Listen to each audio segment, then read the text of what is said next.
एक rare decision लिया है ऑनरेबल प्रेसिडेंट ऑफ इंडिया ने।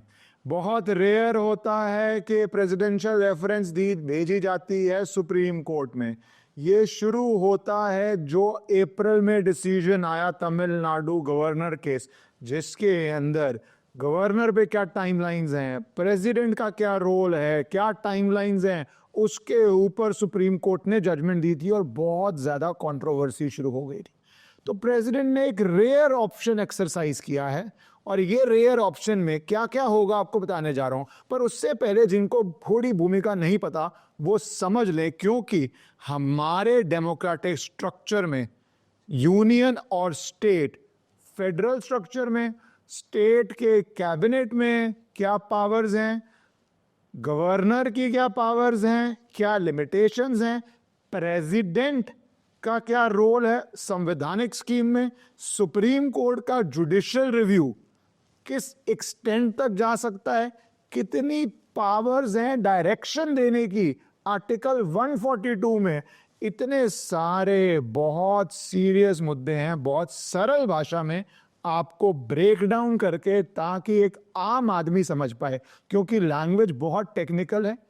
ऑप्शन जो प्रेसिडेंट ने एक्सरसाइज की है बहुत रेयर है, बहुत कम बारी हमारी हिस्ट्री में हुई है। इसके क्या नतीजे होते हैं वो आपको समझने पड़ेंगे, क्योंकि जितनी टेक्निकल ये चीज है पर उतनी ही ये बेसिक लेवल पे डेमोक्रेसी को अफेक्ट करती है।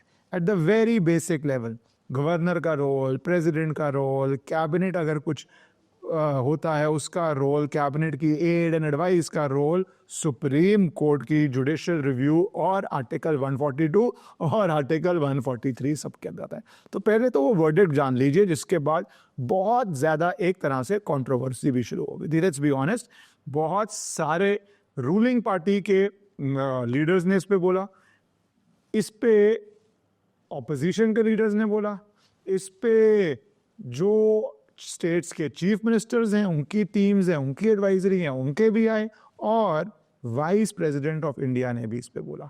तो ये और बहुत स्ट्रांगली बोला। तो अभी समझ लीजिए पहले है क्या वर्डिक्ट क्या था।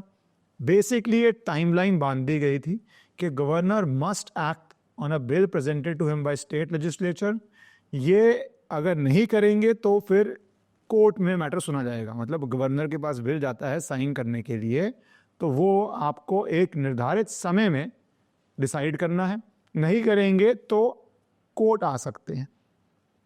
बेंच ने होल्ड किया था कि कोई टाइमलाइन आर्टिकल 200 में नहीं है, पर इसको हम ऐसे नहीं पढ़ सकते कि कोई टाइमलाइन है ही नहीं है। 200 जो आर्टिकल 200 है उसमें कोई टाइमलाइन नहीं है संविधान के अंदर, पर इसकी इंटरप्रिटेशन इस तरह नहीं की जा सकती कि गवर्नर जितना मर्जी टाइम ले ले। वे डिस्प्यूट क्या होता क्या है आपको बेसिक लेवल पे, जब बिल पास होता है उसके बाद गवर्नर के पास जाता है, गवर्नर का एसेंट होता है, उसके बाद उसको नोटिफाई किया जाता है, उसके बाद वो लॉ बन जाता है। ये स्टेप्स हैं संवैधानिक स्कीम के अंदर। उसके बाद कोर्ट में चैलेंजेस होते हैं, पर अगर गवर्नर ही साइन ना करे तो क्या है? तो क्या कोर्ट के जुडिशियल रिव्यू में कोर्ट कह सकता है आप साइन करें, या डीम्ड एक्सेंट है कि भैया हाँ हो गया पास गवर्नर के साइन के बिना भी, अगर उसने इतनी देर साइन नहीं किया तो मान लिया जाएगा कि साइन हो गया। बहुत सारे सवाल थे। तो जजमेंट में जो मोटी मोटी एक्शन और टाइमलाइन आई वो ये आई थी कि गवर्नर अगर विदहोल्ड करता है या रिजर्व करता है for president on the aid, तो लेजिस्लेचर को 1 महीने में भेजना है। अगर governor contrary to advice of council of minister करता है तो 3 महीने में भेजना है। गवर्नर रिजर्व करता है प्रेसिडेंट कॉन्ट्ररी टू एडवाइस तो वो 3 महीने। लेजिस्लेचर रीपास रिप्रेजेंट करता है तो एसेंट इन 1 मंथ। 1 मंथ।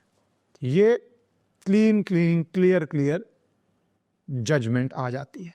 इसके बाद शुरू होती है कंट्रोवर्सी। मैं नेताओं पे नहीं जाऊंगा, मैं सीधा वाइस प्रेसिडेंट पे जाता हूँ कि नेताओं की लैंग्वेज बहुत ज़्यादा उस तरह हो जाती है, फ्लारी बोल लीजिए आप, पॉलिटिकल बोल लीजिए, ऑडियंसेस को ड्रेस करने के लिए हो सकती है, क्योंकि मुद्दा बहुत सीरियस है।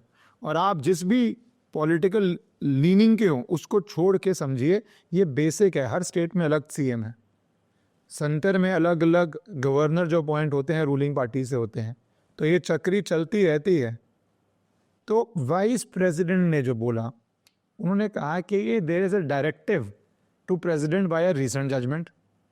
Where are we heading? इस देश में हो क्या रहा है, हमें बहुत सेंसिटिव होना पड़ेगा। ये क्वेश्चन नहीं है कि रिव्यू फाइल किया जाए या नहीं। मैं पॉज करता हूँ। रिव्यू क्या होता है, कोई सुप्रीम कोर्ट की जजमेंट आती है तो आप उस पर रिव्यू डाल सकते हैं कि इसको रिकंसिडर, इन सिंपल भाषा, इसको दोबारा सोचा जाए, रिकंसिडर किया जाए। तो वो बोलते हैं ये रिव्यू की बात ही नहीं है। हमने कभी ये बार्गेन नहीं किया था कि डेमोक्रेसी में ऐसा दिन आएगा, president being called upon to decide in a time bound manner, and if not it becomes law. So we have जजेस who will legislate, who will perform executive functions, who will act as super parliament. There is absolutely no accountability because of law of the land doesn't apply to them. बहुत strong ये statements हैं जिसे आप जानते हैं। ये मैंने आपके सामने इसलिए रख दी, जिस तरह उसको रिपोर्ट किया, जिस मीडिया ने सुना और उसको रिपोर्ट किया, वो कह रहे हैं कि टाइम बाउंड मैनर में अगर ऐसे क्या प्रेसिडेंट को डायरेक्शन दी जा सकती है, और प्रेसिडेंट ना करे तो क्या मान लिया जाएगा कि हो गया। President is the highest constitutional office in this country. क्या उनके ऊपर ऐसा हो सकता है? अच्छा एक मिनट रुक जाइए, ये पहली बार ही नहीं हो रहा, ये इस सरकार में भी नहीं हो रहा। ये जो एग्जीक्यूटिव और जुडिशरी के बीच में किसकी क्या पावर्स हैं चलता रहता है। मैं आपको बताना चाहता हूँ, सोमनाथ चैटर्जी जो स्पीकर थे यूपीए के अंदर, उनकी बहुत बारी कोर्ट रूलिंग्स के ऊपर, वो लॉयर थे, कॉन्स्टिट्यूशनल एक्सपर्ट थे, स्पीकर थे, लर्नड आदमी थे। उनका एक होता है जब सुप्रीम कोर्ट डिसाइड करता है फ्लोर टेस्ट के अंदर क्या होगा असेंबली के अंदर, वो कहते हैं कि ये रॉन्ग डिसीजन था जुडिशरी का फ्लोर टेस्ट ऐसे करवाने का। वो बोल रहे ड्यू रिस्पेक्ट के साथ बोल रहा हूँ कि ऐसा डिसीजन नहीं होना चाहिए था। क्या हुआ था, एक झारखंड में और जो कर्नाटका में भी बाद में हुआ कि फ्लोर टेस्ट किस तरह होना है, कब होना है, टाइमलाइन होनी है, उनके ऊपर नो कॉन्फिडेंस था। तो उन्होंने इसको अपोज किया कि सुप्रीम कोर्ट को नहीं करना चाहिए था। उन्होंने ये भी कहा कि इसके ऊपर एक प्रेसिडेंशियल रेफरेंस दे देनी चाहिए, whether supreme court can order the conduct of proceedings of assembly in a particular manner. वो कहते हैं स्पीकर का डोमेन है, सिर्फ ये सिर्फ स्पीकर का डोमेन है, और आप सुप्रीम कोर्ट ऐसा नहीं करना चाहिए, और अगर किया है तो हमें एक प्रेसिडेंशियल रेफरेंस देना चाहिए, जो इस बार ही दिया गया है। पर उस सरकार ने प्रेसिडेंशियल रेफरेंस नहीं किया। मैं बार बार अंडरस्कोर कर रहा हूं कि ये बहुत वाइडर इशू है। उस समय रूलिंग पार्टी कांग्रेस थी, जो स्पीकर थे वो कह रहे थे कि ये जुडिशियल रिव्यू के अंदर क्या ऐसा किया जा सकता है, प्रेसिडेंशियल रेफरेंस भेजो, नहीं भेजेगी। फिर एक केस के अंदर स्पीकर को नोटिस आया, आपको याद है वो कैश फॉर वोट केस, जब सवाल पूछे गए थे पार्लियामेंट में पैसे देके। शर्मनाक दिन था वो हमारी डेमोक्रेसी के लिए, और जिस पे पार्लियामेंट ने एक्सपेल किया था। तो कोर्ट में जो एक्सपेल्ड एमपीज थे वो सुप्रीम कोर्ट गए कि हमें ऐसे एक्सपेल नहीं किया जा सकता। तो सुप्रीम कोर्ट ने नोटिस इशू कर दिया था स्पीकर को इस पिटीशन पे। मिस्टर चैटर्जी ने इसको अपोज किया। उन्होंने कहा कि स्पीकर का डिसीजन क्वेश्चन नहीं हो सकता कोर्ट में, कोर्ट में अथॉरिटी नहीं है स्पीकर को नोटिस इशू करने की। उन्होंने संविधान पर रिलाई किया। उन्होंने कहा article 122 of the constitution says कि validity of any proceeding in parliament shall not be called in question on the ground of any alleged irregularity of procedure, and no officer or member of parliament in whom powers are vested by or under this constitution for regulating the procedure or the conduct of business or for maintaining order in parliament shall be subject to the jurisdiction of any court in respect of powers exercised by him। तो वो कह रहे हैं कि भैया एक तो हमारी जो पार्लियामेंट्री प्रोसीडिंग हो रही हैं वो नहीं कॉल हो सकती, दूसरा एनी कोर्ट क्वेश्चन नहीं कर सकता। वो स्पीकर की बात कर रहे हैं कि स्पीकर को ऐसे कोर्ट क्वेश्चन नहीं कर सकता। He refused to appear on notice, और जब जजमेंट आई, जिसमें जजमेंट में वो एक्सपेल्शन अपहोल्ड किया गया था, पर रिकॉर्ड किया कि speaker did not appear in response to notice, उन्होंने नहीं अपीयर किया। उसके आगे कुछ, उस समय तो बहुत गर्म बात है, हम आपने भी सुनी होगी, हमने बाहर में लॉ की पढ़ाई में पढ़ा था कि वो किस तरह केस में ही रिफ्यूज टू अपीयर। उस समय लग रहा था बहुत कंट्रोवर्सी हो रही है, और जो भी हुआ वो उस समय की बात है। ऐसे ही मैं बोल रहा हूँ जो अब हो रहा है, क्योंकि ये चलता रहता है। पर इस बारी गवर्नर और प्रेसिडेंट का है, इस बारी स्पीकर का नहीं है। इस बारी एक प्रेसिडेंशियल रेफरेंस जो रेयर है, उस समय स्पीकर चाह रहे थे हो, वो इस बारी हो रहा है। इसके अंदर वाइस प्रेसिडेंट ने तो इतना तक कह दिया कि आर्टिकल 142 न्यूक्लियर मिसाइल है अगेंस्ट डेमोक्रेटिक फोर्सेस, जो जुडिशरी को 24/7 अवेलेबल रहती है। उन्होंने कहा कॉम्प्रिहेंसिव रिव्यू हो कॉन्स्टिट्यूशनल इंटरप्रिटेशन प्रैक्टिसेस का, भारत के अंदर एक रिव्यू हो पूरा। अब इसके अंदर जो गए हैं कोर्ट में, इसमें प्रेसिडेंशियल रेफरेंस में होता क्या है, ये कोर्ट को प्रेसिडेंट को ये संवैधानिक स्कीम के अंदर ओपिनियन मान सकते हैं सुप्रीम कोर्ट से on a question of law और फैक्ट, जो उठ गया है या उठना उसका लाइकली है, ऐसे नेचर का है कि एक्सपीडियंट है कि ओपिनियन लिया जाए ऑनरेबल सुप्रीम कोर्ट से। तो ओपिनियन में उन्होंने बहुत बहुत वास्ट क्वेश्चंस पूछे हैं, 14। थोड़े थोड़े मैं आपको बताना चाहता हूं क्योंकि ये एक्सट्रीमली रेलेवेंट हो जाते हैं। क्वेश्चन नंबर 1 के संविधान, what are the constitutional options before a governor when a bill is presented to him under article 200, कि गवर्नर के पास ऑप्शंस क्या क्या है, क्या कर सकता है।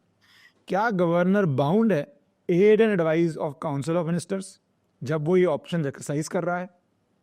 क्या कॉन्स्टिट्यूशनल डिस्क्रिप्शन जो गवर्नर की है वो जस्टिसेबल है, मतलब वो कोर्ट जा सकते हो, अगर गवर्नर डिस्क्रिप्शन लेता है तो गवर्नर के डिस्क्रिप्शन के अगेंस्ट आप कोर्ट जा सकते हो। Is article 361 of the constitution of India an absolute bar to judicial review in relation to actions of a governor under article 200? कह रहे हैं कि जो गवर्नर ने एक्शन लिया, क्या उसको कोर्ट आप चैलेंज नहीं कर सकते? एक बार है, कॉन्स्टिट्यूशन ने बार प्लेस किया हुआ है। जो स्पीकर कह रहे हैं उस समय कि मुझे नोटिस नहीं आ सकता for what has happened in the house, वो अब गवर्नर के इस केस में कॉन्स्टिट्यूशनल इंटरप्रिटेशन की बात हो रही है in absence of a time limit. वो बोल रहे हैं कि टाइम लिमिट संविधान में तो है नहीं, जजमेंट में भी आया था ये तो कि जब संविधान में टाइम लिमिट नहीं है तो गवर्नर की पावर पे टाइमलाइंस क्या इम्पोज की जा सकती हैं, जुडिशियल ऑर्डर्स। फिर वो पूछ रहे हैं कि कॉन्स्टिट्यूशनल डिस्क्रिप्शन जो प्रेसिडेंट की है, क्या वो जस्टिस के, क्या उस पे केस आ सकता है? फिर वो कह रहे हैं कि जब संविधान में टाइमलाइन नहीं है कि किस तरह पावर ऑफ प्रेसिडेंट एक्सरसाइज होगी, क्या टाइमलाइन इम्पोज की जा सकती है? क्या ये कहा जा सकता है कि किस मैनर में प्रेसिडेंट अपनी डिस्क्रिप्शन एक्सरसाइज करेगा? मैं सिंपल भाषा में बोल रहा हूं तो इसको रुक जाइए। 2 तरह, गवर्नर किस तरह डिस्क्रिप्शन करेगा, गवर्नर पे संविधान में क्लियर कट कोई टाइमलाइन नहीं, आज तक किसी ने कहा भी नहीं टाइमलाइन है। प्रेसिडेंट किस तरह एक्सरसाइज करेगा डिस्क्रिप्शन, प्रेसिडेंट पे क्या टाइमलाइन इस तरह लग सकती है, और गवर्नर का डिसीजन और प्रेसिडेंट का डिसीजन क्या इस तरह जस्टिसकेबल है, क्या इस तरह वो कोर्ट में चैलेंज हो सकता है? आगे के सवाल जानिए कि जो संवैधानिक स्कीम है governing the powers of president, is president required to seek the advice of supreme court by way of reference under 133 article 143 of the संविधान and take opinion of supreme court when governor reserves a bill for president's absent otherwise. हाँ, ये भी उस order में आया था कि उचित केसों में अगर गवर्नर ने प्रेसिडेंट का ओपिनियन मांगा है, रेफरेंस के लिए जो भेजा होता है, तो president can refer it to supreme court. ये भी पूछा कि भाई प्रेसिडेंट को रेफर करने की जरूरत है सुप्रीम कोर्ट को, प्रेसिडेंट खुद ही डिसीजन भी एक्सरसाइज कर सकता है। फिर डिसीजंस ऑफ गवर्नर और प्रेसिडेंट रिस्पेक्टिवली, क्या वो लॉ बनने से पहले क्वेश्चन किए जा सकते हैं? क्या कोर्ट लॉ बनने से पहले बिल को एडजुडिकेट कर सकता है? ये इंपॉर्टेंट है। एक बार गवर्नर एसेंट देता है, जिसे कानून बनता है, रोज चैलेंज होता है कोर्ट में कानून। एक बिल होता है, गवर्नर या एसेंट होता है, जो उसके आगे प्रक्रिया है वो होती है, वो लॉ बन जाता है। लॉ रोज चैलेंज होता है, वक्फ एक्ट चैलेंज हो रहा है सुप्रीम कोर्ट, उससे पहले भी हर तरह के लॉज चैलेंज हुए हैं। पर वो एक बारी जब पूरा असेंबली का, गवर्नर का, नोटिफिकेशन का प्रोसेस हो जाता है, वो कह रहे हैं अभी तो गवर्नर ने एग्री नहीं किया, या उससे पहले एक बिल इस तरह सुप्रीम कोर्ट में चैलेंज हो सकता है? क्या जो पावर्स हैं, ऑर्डर्स हैं प्रेसिडेंट के या गवर्नर के, वो आर्टिकल 142 में इस तरह सब्स्टिट्यूट किए जा सकते हैं? क्या कोई लॉ जो स्टेट बनाती है बिना गवर्नर के एसेंट के लॉ बन सकता है? जैसे मैंने बोला स्टेप है ना, जैसे कोई बिल है वो पार्लियामेंट में पेश हुआ तो पार्लियामेंट पास करता है ना, उसके बाद ही नेक्स्ट स्टेप आता है। ऐसी एक स्टेप है गवर्नर का साइन करना, क्या उस स्टेप के बिना ही वो लॉ बन सकता है? तो इसमें बड़े सीरियस कॉन्सिक्वेंसेस हैं, बहुत सीरियस कॉन्सिक्वेंसेस हैं। आगे, in view of provision to article 145(3) of the संविधान, क्या ये is it not mandatory for any bench of honorable court to first decide as to whether the question involved in the proceeding is of such a nature which involves a substantial question of law to interpretation of constitution and refer it to bench of urgency? क्या 5 जो ये एक provision है कि जो substantial questions of interpretation of constitution है वो minimum 5 जजेस बेंच सुनेगा, क्या उससे कम बेंच सुन सकता है? क्या ये प्रीलिमिनरी नहीं है? क्या पहले डिसाइड करिए कि substantial question to interpretation of constitution है या नहीं है, वो डिसाइड करके 5 जज बेंच पे भेजिए, उसके बाद डिसीजन लीजिए। यहाँ सुप्रीम कोर्ट की powers under 142 limited to matter of procedure और extends to issue in directors passing orders which are contrary to और inconsistent with extensive existing substantive और प्रोसीजर प्रोविजन। वो बोल रहे हैं कि 142 में जो सब्सटैंशियल जस्टिस के लिए कोर्ट डायरेक्शन दे देता है वो प्रोसीजरल के लिए है या उसके अंदर आप लॉ एग्जिस्ट करता है उसको कॉन्ट्ररी या उसको इस तरह इंटरप्रेट करके एक पूरा टाइमलाइन फ्रेम जो कर दी गई है, इतनी भी पावर है 142 के अंदर। आखिरी क्वेश्चन ये था कि Does the Constitution bar any other jurisdiction of Supreme Court to resolve disputes between union and state except by way of suit under one? ये टेक्निकल सी चीज़ है, ये आपके लिए उतनी रेलेवेंट नहीं है। तो ये 14 गंभीर सवाल है, गंभीर विषय है।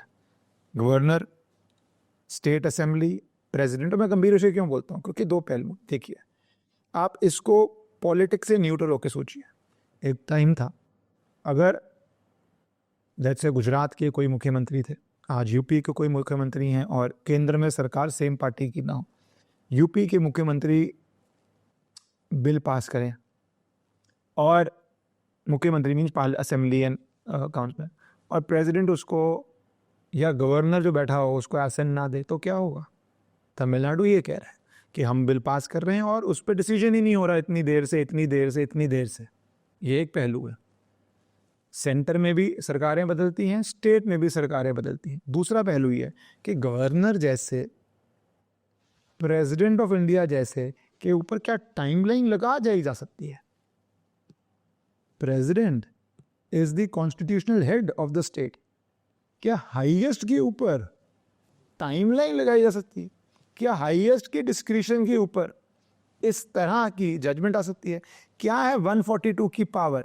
142 के अंदर क्या आप ऐसी गाइडलाइंस, ऐसी टाइमलाइंस ऑन सीरियस क्वेश्चंस जहाँ पे सीरियस इंटरप्रिटेशंस हैं कर सकते हैं? क्या होना चाहिए बेंच अगर करना, चलो मान लो सब कुछ कर सकते, क्या होना चाहिए बेंच का कॉम्पोजिशन? क्या वो मिनिमम 5, मेरे हिसाब से जैसे आपसे भी है, मिनिमम 5 जज या वो 13 जज या 15 जज या कुछ ऐसा बेंच होना चाहिए? क्या है ये सब पहलू? तो बहुत क्रिटिसिज्म हुई थी। अब अभी भी कुछ लोग कह रहे हैं कि जो ये है ये एक तरह से आपने कोर्ट की जजमेंट की अपील कर दिया। अपील अलाउड नहीं है, रिव्यू होता है। सुप्रीम कोर्ट के फैसले के ऊपर अपील वाला सिस्टम नहीं है हमारे देश में, क्योंकि वो हाईएस्ट कोर्ट है। हाई कोर्ट से सुप्रीम कोर्ट अपील है, ट्रिब्यूनल से हाई कोर्ट अपील है, पर एक बार ये सुप्रीम कोर्ट हो गया तो वो फाइनल है। ये सारे पहलू करके अब इसमें कोर्ट क्या कर सकता है? बहुत ऑप्शन है। एक बता दूँ, अयोध्या राम मंदिर डिस्प्यूट में सुप्रीम कोर्ट ने सुनने से ही ना कर दिया था। ऐसे ही उस समय कांग्रेस सरकार थी, PV Narasimha Rao ji prime minister थे, उन्होंने प्रेसिडेंशियल रेफरेंस भेजा था अयोध्या टेम्पल इशू पे, सुप्रीम कोर्ट ने एंटरटेन करने से मना कर दिया कि हम इस पे ओपिनियन नहीं देंगे। बाद में वो केस चला, जो सब जजमेंट आई, राम मंदिर बना, वो एक सेपरेट इशू है। तो कोर्ट में एक वेरी रेयर चीज प्रेसिडेंशियल रेफरेंस आया है, मेजर सब्सटैंशियल क्वेश्चंस पे आया है। 14 क्वेश्चंस हैं जो फ्रेम किए गए हैं प्रेसिडेंशियल रेफरेंस में, और अब governor, president, assembly, chief minister, to and almost a certain extent prime minister, सबका इसमें संवैधानिक रोल क्या है, सुप्रीम कोर्ट का संवैधानिक रोल क्या है? अगर सुप्रीम कोर्ट ये एंटरटेन करता है, इस पे बहस होती है, तो मेरे ख्याल से हमारे संविधान में इससे इम्पोर्टेंट और इससे क्रूशल मुद्दा जो हर चीज़ को अफेक्ट करेगा, शायद बहुत कम लोगों को समझ आए, पर वो अफेक्ट हर चीज़ को करेगा। और अगर इस पे सुनवाई होती है तो मैं कोशिश करूँगा कि सिंपल भाषा में इसको डिकोड करके आपसे शेयर करते रहूँ, because end of the day we the people elect, but election के बाद 1000 चीज़ें होती हैं जिससे कानून बनता है, 1000 चीज़ें होती हैं जिससे कानून लागू होता है, और कोर्ट में कानून चैलेंज होता है। उन सब टेक्निकल चीज़ों से ही हमारा देश चलता है। भारत माता की जय।